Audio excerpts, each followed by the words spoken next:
Welcome back to the Actual Way. We have with us question number 7 of IIT JAM MS 2021 MCQ. इससे हमको क्या given था कि हमको बोला गया है कि ये सीरीज़ जो है ये क्या है, एब्सोल्युटली कन्वर्जेंट है। तो हमको बताना है कि which of the following series divergent है।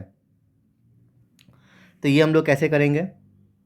जब हम लोग को कोई चीज़ गिवन है, क्या जब हम लोग को कोई सीरीज़ एब्सोल्युटली कन्वर्जेंट गिवन है तो वो सीरीज़ क्या होता है, नॉर्मली कन्वर्जेंट भी होता है। तो इसका मतलब क्या बोल सकते हैं, अगर वो एब्सोल्युटली कन्वर्जेंट है तो वो सीरीज़ कन्वर्जेंट भी है। तो इसका मतलब क्या मालूम चल गया कि जो समेशन ऑफ ए एन है वो कन्वर्जेंट है। अब हम लोग को क्या पता करना है कि which of the following series is divergent. तो सबसे पहले पहला को लेके चलते हैं हम लोग, और ये सिंगल ऑप्शन करेक्ट है। तो इसमें अगर हमको कोई भी एक गलत मिल गया तो वही हमारा आंसर होगा। तो इसमें समेशन ऑफ 1 ln n का whole square plus summation of A N, ये तो कन्वर्जेंट है ही। कन्वर्जेंट मतलब क्या होता है कि जो सम है वो एक फाइनाइट क्वांटिटी में जा रही है। तो अगर उसका कोई भी एक भी पार्ट डाइवर्जेंट चल गया तो उसका सम क्या होगा, डाइवर्जेंट ही होगा ना, बिकॉज ये क्या है, ये फाइनाइट नहीं है, ये इन्फिनाइट है। तो उसमें अगर कुछ भी फाइनाइट क्वांटिटी ऐड करेंगे तो वो तो इन्फिनाइट ही रहेगा, तो डाइवर्जेंट ही रहेगा। तो इसमें अगर ये फाइनाइट है और ये इनफाइनाइट बन गया या ये डाइवर्जेंट बन गया तो इसमें हम लोग क्या कंक्लूड करेंगे कि ये टोटल जो सम है वो क्या है, डाइवर्जेंट है। तो इसमें हम लोग को ए एन के लिए चेक करना नहीं है बिकॉज वो तो कन्वर्जेंट है ही। हम लोग को यहाँ पे 1/ln n का होल स्क्वायर के लिए चेक करना है। अब लॉन का जब भी टर्म आता है ना तो हमेशा क्या लगाना चाहिए, कंडेंसेशन टेस्ट।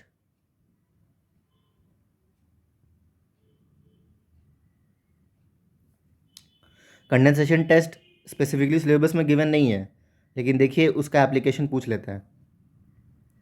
तो इसीलिए don't stick to your syllabus always. अगर आप पढ़ रहे हो तो सिलेबस तो कंप्लीट करना ही है। अगर कंप्लीट होने के बाद you have to attempt the previous year so that जो भी नए कॉन्सेप्ट से आया है वो आपको क्लियर होते रहे प्रोसेस में। तो इसमें हम लोग को कंडेंसेशन टेस्ट में क्या होता है कि जो एफ ऑफ एन है and 2n F of 2n, ये दोनों का जो प्रॉपर्टी होगा वो सेम होगा। अगर ये कन्वर्जेंट होगा तो ये भी कन्वर्जेंट होगा, अगर ये डाइवर्जेंट होगा तो ये भी डाइवर्जेंट होगा। तो हम लोग कंडेंसेशन टेस्ट लगा क्यों रहे, इसके लिए थोड़ी, इसके लिए ना। क्यों? क्योंकि अगर हम लोग को इसका नेचर मालूम चल जाए तो हम लोग कंडेंसेशन टेस्ट लगाएंगे क्यों। तो इसीलिए हम लोग को इसका नेचर जानना है, ना कि इसका नेचर, क्योंकि अगर जो इसका नेचर होगा वही इसका नेचर बन जाएगा। तो हम लोग टेस्ट इसका करेंगे। तो हमारे पास क्या बना, 2n एफ ऑफ 2n। तो हमारे पास बचा 2n और एफ ऑफ 2n में क्या डालेंगे, 1/ln 2n का होल स्क्वायर। अब इसको हम लोग कैसे लिख सकते हैं, 2n 1/n ln 2 का होल स्क्वायर, विच इज़, अलग कर लेंगे इसको, n स्क्वायर ln 2 का होल स्क्वायर। तो इसमें हमारा जो ये टर्म है ln 1/2 तो कांस्टेंट है स्क्वायर इसका, तो इसको बाहर कर लेंगे। तो हमारा सीरीज़ क्या बन गया, ये बन गया। तो हम लोग को चेक किसका करना है, इसके बारे में चेक करना है। अगर ये जो भी नेचर का बना या तो कन्वर्जेंट बना तो ये भी हमारा क्या बन जाएगा, 1/ln स्क्वायर कन्वर्जेंट हो जाएगा। अगर ये डाइवर्जेंट हो गया तो हमारा 1/ln स्क्वायर भी डाइवर्जेंट हो जाएगा। तो इसको हम लोग कैसे टेस्ट करेंगे वो सोचना है हमको। तो इसमें हम लोग कॉची रूट टेस्ट लगा सकते हैं। तो कॉची रूट टेस्ट क्या बोलता है कि an 1/n अगर लेस देन 1 है तो वो क्या होता है, कन्वर्जेंट होता है। an 1/n ग्रेटर देन 1 है तो डाइवर्जेंट होता है। an 1/n इक्वल्स टू 1 है तो test fails, we have to test further. तो इसमें अगर हम लोग an क्या माने हैं, 2n/n स्क्वायर, तो इसको an/1/n करेंगे तो क्या बनेगा, ये 2/n/2n। तो लिमिट जब लगाएंगे तो ये क्या बनेगा, 2/∞ to the power 0 which is 2/1। Which is greater than 1। तो ये कौन सा केस हुआ, ये वाला केस। तो यहाँ पे हमारा क्या बन रहा है, ये वाला सीरीज़ डाइवर्जेंट है।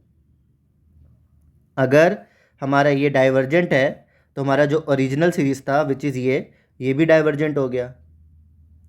अगर ये डाइवर्जेंट प्लस कन्वर्जेंट सीरीज़ क्या होगा, डाइवर्जेंट। तो हमसे पूछा क्या गया है कि which of the following series is divergent, तो आंसर क्या है, ये वाला। इस टाइप ऑफ क्वेश्चन में ना हमेशा जो फंक्शंस गिवन होता है ना, अपार्ट फ्रॉम जो ए एन का टर्म है या फिर एक्स एन जो भी गिवन होगा एग्जाम में, उसको ज़्यादातर से ही आंसर होता है, तो आप उसी पे फोकस ज़्यादा करिए। तो इसमें हमारा 1/ln n का होल स्क्वायर जो है वो डाइवर्जेंट आया, तो इसीलिए हमारा पूरा सीरीज़ क्या हो जाएगा, डाइवर्जेंट हो जाएगा, और यही हमारा आंसर हो जाएगा 1। तो आई होप ये आपको अच्छे से क्लियर हुआ होगा। आपको अगर मेरा सॉल्यूशंस और मेरा तरीका पसंद आ रहा है तो प्लीज़ सब्सक्राइब करें और प्लीज़ लाइक करें, बेल आइकन को दबाएं, क्योंकि मैं जैसे ही नए क्वेश्चंस या नए सॉल्यूशंस कोई भी ईयर के डालूंगा आपको मालूम चल जाएगा। तो if you are preparing for IIT JAM और actual science, please connect with actual way. Thank you.